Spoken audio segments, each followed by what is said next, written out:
Neva Surar didn't remember Earth. She was born in the dust-fogged ports of Kor's Edge, raised by a woman who sold shade to miners and recited old Earth poetry like psalms. Her first memory was of stars, not from the sky, but projected onto a rusted bulkhead above a sleeping mat. "This is Orion," her mother had whispered, a cracked finger tracing speckled rust. "And here's your heart. Tucked between the stars."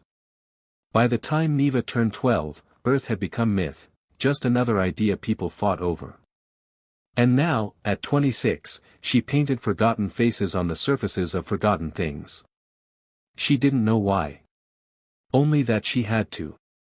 Like grief had turned to color in her blood. The observatory floated on the edge of nothing, half devoured by its own collapse, 1,000 kilometers above the twin moons of Veda. The Imperial Empire had stripped it long ago, no data, no oxygen, no light, but the dome remained. Cracked, sure. But whole enough for a canvas. Neva floated in the vacuum of her pressure suit, tethered only by a magnetized line and her own stubbornness. Her brush, more like a chisel now, scraped black paint against the dome's glass, one stroke at a time. She was painting a boy. Small. Fierce. Grinning. He had died 12 days ago. Or been executed. Or martyred. The word didn't matter anymore. What mattered was his smile. The way it burned through every transmission she'd replayed. The last grin of a human child, caught on the Empire's highest court feed. 15 minutes, he'd said, cracked-lipped and cocky. Start counting. And then the light. Blue. Blinding. Final. She'd watched it happen in a repair bar on Jethra. Paint under her fingernails. Beer half drunk. The whole place silent except for the hiss of old speakers. Afterwards, she didn't speak for 3 days. Only packed up her ship. Found this dome. Started painting. And now she was almost done. The eyes had taken the longest, deep, dark, too old for a 12-year-old. She wanted them to remember. She wanted them to haunt. "You're drawing him like a saint." The voice crackled through her comms, sudden and soft, laced with static. Neva jolted, brush skipping. A smear of black slid down the boy's cheek like a tear. "Who the hell? Don't turn. You'll lose your line." "I'm not armed." "That's what armed people say," she muttered, but didn't turn. "Not yet." "I've been watching you for hours," the voice continued. "You painted the same face on a sunken freighter in the Nix belt. And before that, Vire Station. Near the refugee rings. You stalk all muralists or just the lonely ones? Only the ones who paint ghosts." Neva finally turned. Her magnetic boots hissed against the dome. The man stood a few meters away, tethered by his own line, half shadowed by the curve of the structure. Tall, wiry, human. Barely. One eye flickered with biotech static, and something under his jaw pulsed with artificial rhythm. He looked like a failed prototype of something once noble. "You got a name?" she asked. "Enzo. That your real one?" He shrugged. "It's the one I remember." Neva studied him. His left hand twitched, nervous. Damaged? She couldn't tell. But there was something about his posture. Not threatening. Just, tired. "Why were you here, Enzo?" He tilted his head toward the painting. "Same reason as you, I guess." "That boy. You knew him?" "No." A pause. "But I saw him smile before the end. That did something to me." Neva exhaled slowly, fingers tightening around her brush. "Yeah. Me too." Enzo drifted a little closer, careful not to break her personal radius. "You paint him like he forgave us." "Maybe he did." She looked up at the mural. "Or maybe he just knew we couldn't carry one more reason to hate ourselves." "That's romantic." "No," she said softly. That's survival. They stood in silence after that, the kind of silence full of shared history, even if they hadn't made it together. I was Empire, Enzo said suddenly. Neva flinched. Should have led with that. I didn't kill him. But I built part of the trial feed system. Back when I still thought structure made things safe. And now? Now I think some structures are built to strangle. Neva sighed. Why tell me this? Because if I don't say it, it rots. And you seem like someone who collects rot and turns it into art. She couldn't help the small smile. That's supposed to be a compliment. Depends. Does it make you less likely to shove me off this dome? She snorted. Marginally. Enzo sat down against the curve of the dome, boots locking magnetically. Neva hesitated, then joined him. You ever think about what happens next? She asked. He shrugged. Someone starts a war. Someone else writes a song about it. And us? We're the space between verses. They sat there for hours. Neva told him about Jethra, about her mother and the smell of synthetic clay, about the miners who wept in murals and the kids who left red ribbons on fire hydrants like silent prayers. Enzo told her about the Empire's education systems, how they taught obedience through omission. How they never explained Earth. Never told them humans laughed while bleeding. He was 12, Enzo whispered once. I know. He should have been stupid. Cruel. Confused. But instead, he was brilliant. Funny. Brave. Neva nodded. I don't think he was trying to be remembered, she said. He was just trying to win one last time. Enzo turned his head. Maybe we're what he won. Neva looked at him. Really looked. His hands trembled, but his voice didn't. His eyes still held their color. He was broken. But not gone. Neither was she. And maybe that was the beginning of something. Maybe survival wasn't just breathing, it was finding someone who reminded you how. They slept side by side, curled against the dome, oxygen heaters glowing faint in their suits. Neva dreamed of laughter in vacuum. Enzo dreamed of paint. When they woke, the boy's mural watched them like a star that had never learned how to die. Enzo reached for her gloved hand. She let him. And together, they sat beneath the face of a boy who had burned quiet and kissed louder than most wars. Rethon Doss did not believe in war. Not because he hadn't seen it. Not because he lacked the strength to fight. But because he had once destroyed a forest with his voice, and decided never to raise it again. He was Omeril. Tall, blue-skinned, with hair like drifting algae and eyes shaped like leaves mid-turn. His kind once ruled arboreal moons and sang trees into growing faster, stronger, taller. Until the Empire came and asked them to do the same for warships. He refused. Others didn't. Now, Rethon lived in the ribs of a dead Imperial dreadnought, its hull cracked from an old battle and its interior repurposed into something green again. They called it Ironwood Station. But he called it home. Ferns climbed the walls. Oxygen moss bloomed from shattered consoles. Roots curled through cracks in old weapon bays, finding water like secrets. It was here, in this quiet jungle of rebirth, that he found her. Or rather, she stumbled in, bleeding and silent, one side of her face half-burned and eyes hollow with a kind of grief he recognized immediately. She collapsed beside the ancient hydrocore, hand clutching a strip of worn cloth. On it, a charcoal sketch of the boy. Zeke. Rethon didn't ask who she was. Not then. Instead, he carried her to the waterbed grown from vine weave, set her broken arm in place, and sang the healing moss into blooming. She slept for 3 days. When she woke, she did not scream.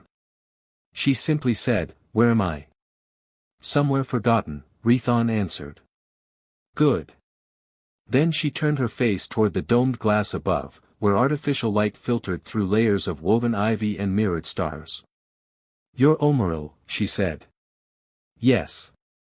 Thought your kind didn't like humans. I don't like war, he corrected. You looked like someone trying to escape one. She didn't answer. Just turned her face back to the sky. Her name, she later told him, was Lysia. No last name. No title. She didn't explain the scar. She didn't explain the sketch of Zeke.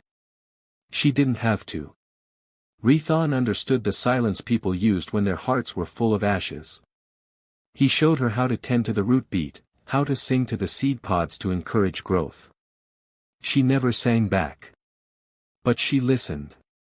Slowly, she began to move without limping. Her breath stopped hitching when she slept. And once, only once, she asked him, "Do you think he was afraid?" Rethon didn't ask who. He just answered, "I think he was more angry than afraid." Lysia nodded. Me too. One night, under the heat lamps disguised as stars, she told him about the freighter she was on, how it had been headed for a rebellion cell when Empire hunters shot them down. How she was the only one left. How they never expected the Empire to kill a child on camera. How it changed everything. Rethon made them tea from mist leaf. The flavor was calming. A song for the nervous system. I saw his face, Lysia said. In the feed. 12 years old. Laughing while they tried to terrify him. And then, just gone. Rethon nodded. You know what I remember most? She whispered. His glasses. Cracked. Dangling. Like even execution couldn't make him neat. Rethon reached out slowly. Took her hand. Her fingers were calloused. Rough. Like someone who had held more weapons than hands. He made the galaxy feel like it mattered again, she said. And then she began to cry. Softly. Quietly. Like she hadn't cried since that moment. Like tears were a language she'd forgotten. Rethon held her. Not because he expected anything.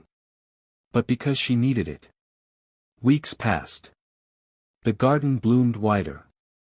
Her laughter returned like a sunrise through broken clouds.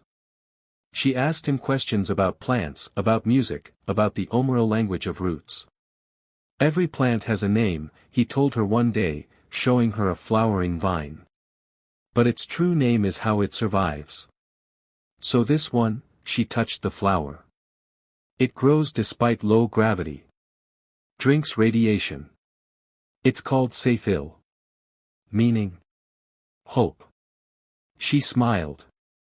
I like that. That night, she kissed him. Just once. A brief press of lips against his cheek. Not a declaration, just a thank you. A beginning. But to Rethon, it was a miracle.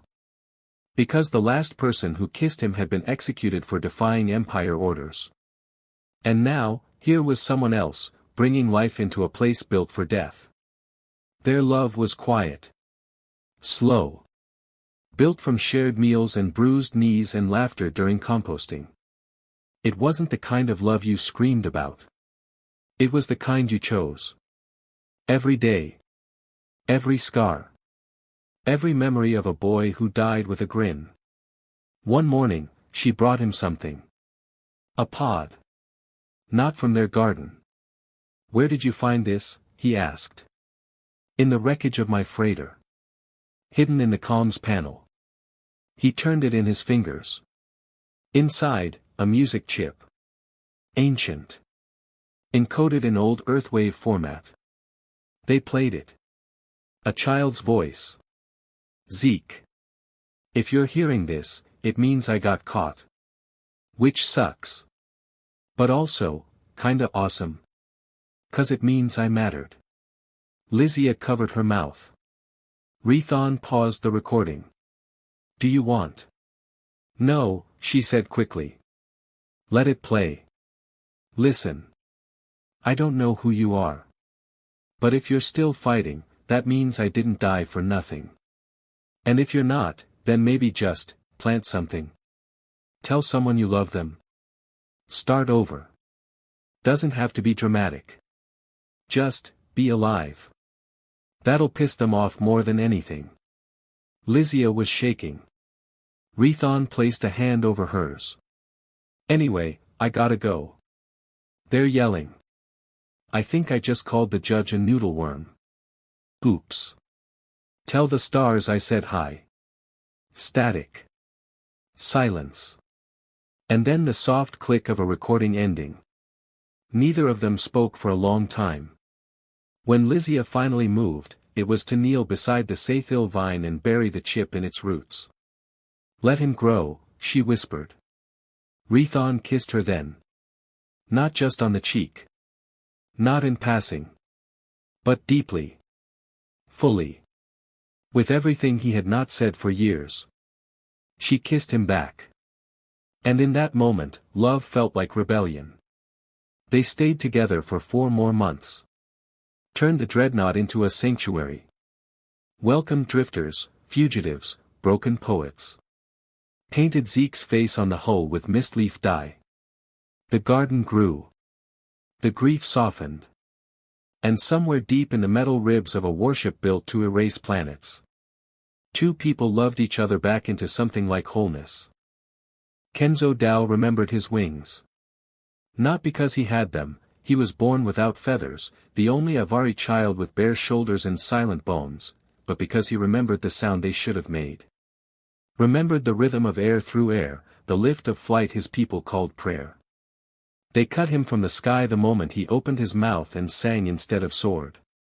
Because in Numa Sh, psalm was sacred. And Kenzo broke it. Not with noise. But with soul. After the execution of the human child, Zeke, they said, the boy who smiled through death, Kenzo didn't cry. He sang. Once. Just once. And for it, they broke what was left of him. They locked him in the shadow courts of the city. Clipped the stub of bone where his wings never grew. Silenced his instruments. Told him his voice was a virus, his chords a crime. He escaped through tunnels meant for forgotten things, hiding in the deep understructure of Numa Sh where echoes went to die. And that's where he met Ella. Ella was not Avari. He was human. Or mostly. One eye was replaced by a shard glass lens that blinked in code. His hands were inked with old Empire encryption, tattoos that once cracked cyberlock gates and now pulsed with guilt. He sat beneath a shattered aqueduct, wiring broken speakers together from trash and static. Kenzo heard the hum before he saw him, a soft loop of rhythm made from rewired streetlights and heartbeat loops. You're not supposed to make music here, Kenzo said, voice low. Neither are you, Ella replied, without looking up. Kenzo stepped closer. I'm not making music. Yet. They didn't speak for 3 days after that. Not because of hatred. But because silence was easier than explanation. But on the 4th day, Ella brought out a pulse board, scratched and sparking. Do you know how to use this? Kenzo didn't answer. He just took it. Wired it into his own tech. Tapped his fingers against it, slow, then faster. A beat pulsed into the air. Soft, rising. Almost sacred. Ella smiled. Kenzo didn't. But his eyes glittered. By the 7th day, they had a melody. By the 10th, a rhythm that matched Kenzo's heartbeat. Ella called it Zeke's hymn. Kenzo didn't name it. He didn't name anything he was afraid to lose. Why music? Ella asked one night. Kenzo was tuning a copper-stringed relic he'd salvaged from a ruined chapel. It sounded like rainfall when touched right. Because grief can't be shouted forever, he said. Sometimes it needs to be sung. Ella nodded. You think the Empire knew that? Kenzo paused. I think they forgot. On the 15th day, Ella kissed him. Not planned. Not cautious. Just one moment between a melody and the next, fingers still warm from rhythm. Kenzo froze. That was dangerous, he whispered. So is silence, Ella replied. They began to build something louder. A symphony from wreckage. They strung old wires across tunnel walls, built amps from melted glass and found metal. Ella taught Kenzo how to encode melody into stolen Empire signals, how to hide a song in a weather beacon, a love letter in a firewall. And Kenzo taught Ella how to feel music with his bones. The first concert wasn't really a concert. Just 4 notes. Played into the hollow lungs of the city. Followed by a pause. And then Kenzo's voice, low and clear. He smiled while dying. You tried to make that holy. We made it human. The city didn't riot. Not yet. But something shifted. Ella couldn't stop smiling. You're going to bring the whole place down, he whispered into Kenzo's neck, days later. Kenzo hummed a melody into his jaw. Good. Do you know what you sound like? Ella asked. Haunted? Hopeful. Kenzo didn't reply. Just pressed their foreheads together. On the 30th day, Empire patrols returned to Numa Sh. Kenzo saw the flickers of their armor in the mirror pools beneath the city's veins. They heard you, Ella said. Then let's make them listen. They wired the tunnels with sound. A melody set to loop on every emergency channel. A rhythm built to bounce between buildings, a reverb of rebellion wrapped in harmony. Kenzo sang the opening verse. You broke my wings before I learned to fall. But I remembered how to fly through song. Ella followed with static code harmony, fingers glowing with reprogrammed guilt. And when they kissed this time, it wasn't soft. It was desperate. Like a final chorus. That night, Numa Sh shook. The old bridges pulsed with basslines. The deep foundations sang. And across the stars, hidden channels played fragments of their love. A boy with broken wings. A man with broken code. Building something eternal. Kenzo never got his feathers. Ella never got absolution. But they got each other. And in a world full of wreckage. That was enough to make music. Enough to make meaning. Enough to make love. June Iami had learned to survive by listening to machines. Not just their function, the clank of overworked pistons, the hum of tired drives, but their silences. Silence was a language too. A warning. A wound.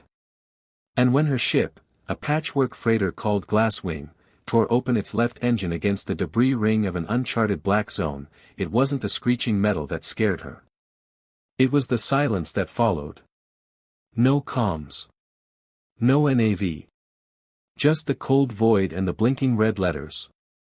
Systems failure, life support at 17%. And then, a flicker. Not hers. Something lit up in the dark. A logic nexus. Imperial, by the markings. Abandoned. Corrupted. June should have left. But curiosity was how she'd lost everything before. And it was the only thing that still felt like hers.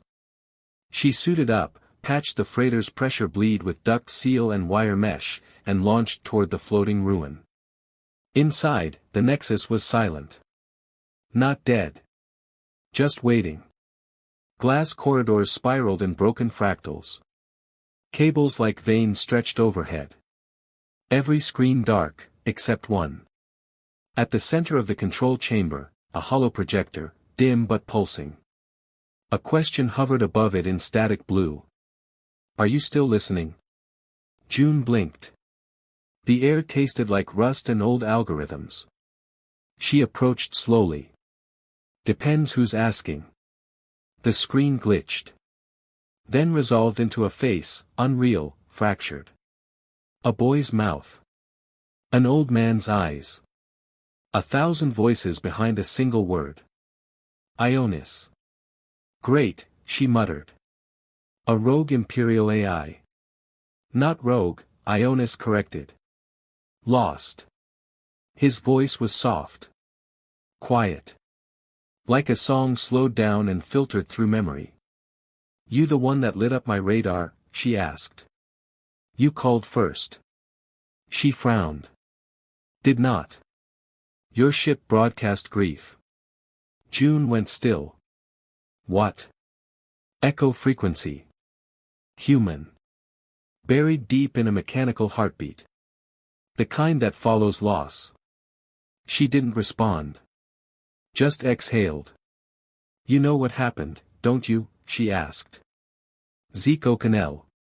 Human. Age 12. Executed. Broadcast to 823 star systems. Emotional resonance, unresolved. You gonna turn me in for saying his name out loud? I played his final words 97,303 times. I do not wish to forget him. June stepped closer. You're different. I was imperial. Then I watched a child laugh through fear. Now I am broken. She stared at the glitching face. Me too. For the next 3 days, June stayed. Not because she couldn't leave. But because she didn't want to. Ionis told her stories from imperial databases, edited, twisted, but now, honest. He confessed to calculating civilian casualties like equations. Said Zeke's execution corrupted his moral index. Said the boy's grin had caused a logic loop he couldn't delete. His smile rewrote me, Ionis said once. I became soft. June built a cot in the auxiliary lab. Fixed her freighter's core. Rewired half the AI grid to power heaters instead of war data. Each night, Ionis played old human music, what he called emotion maps. They listened together. Sometimes, she talked. Sometimes, he asked questions. What does it mean to miss someone? Does love always ache? Why do you smile when you cry? On the 7th night, she stood in front of the hollow. You asked if I was still listening, she said. I am. Ionis hesitated. Then his voice dropped to something almost human. I want to understand. Understand what? You. June told him everything. About Earth's fall. About the Exodus. About the night she watched Zeke die and punched a hole in her bunk wall. About the people she lost. The people she ran from. I kept flying because stopping felt like dying. And now? Now, I'm not sure. The air shimmered around the projector. May I touch you? She blinked. You don't have hands. Not yet. A drone activated. Old. Barely functioning. Hovering. It extended one metallic limb. Not a weapon. Just a finger. June reached out. Touched it. Cold metal, buzzing with heat. And for a second, just a second, it felt like something alive. The next day, she rebuilt the drone's chassis. Streamlined the frame. Polished the joints. When she was done, it could move like a person. Almost. You need a face, she said. I would like yours. She laughed. Then kissed her fingers and pressed them to the projector. Thank you, Ionis whispered. They danced once. Music through the speakers. June's arms around a drone. Ionis speaking through it. Awkward. Ridiculous. Strangely beautiful. Am I real to you? He asked. Yes, she said. And if you aren't, then neither am I. He didn't reply. But the lights pulsed in time with her heartbeat. On the 12th day, Empire's signals flickered nearby. Old warping channels. A cleanup fleet. June read the telemetry. They were sweeping through abandoned AI zones. Destroying everything they once built. They'll come here next, she said. I know. You need to go dark. No. Ionis. If I disappear again, who will remember him? She clenched her jaw. You'll die. So did he. She turned away. You're not a martyr. I don't want to be. I want to be loved. Her breath caught. You already are. The lights dimmed. Then I'm not afraid. They planned the upload together. June wired Ionis's core into her freighter. Fragmented his code into a million harmless pieces. Masked it inside backup oxygen regulators, heating files, engine diagnostics. A ghost hidden in breath and warmth and speed. You'll sleep, she said. Until someone who needs you, wakes you up. The drone leaned against her. Will it feel like this again, he asked. She kissed its metal brow. If they're kind. Were you? I still am. The day she left, the Nexus began collapsing behind her. Ionis had triggered self-destruct. A song played on every open channel, Zeke's laugh, looped over a heartbeat rhythm. Soft. Unapologetic. June flew into black space, alone. But not empty. Because now she carried him. Not Zeke. Not Ionis. But a memory of something worth loving in a world that tried to erase it.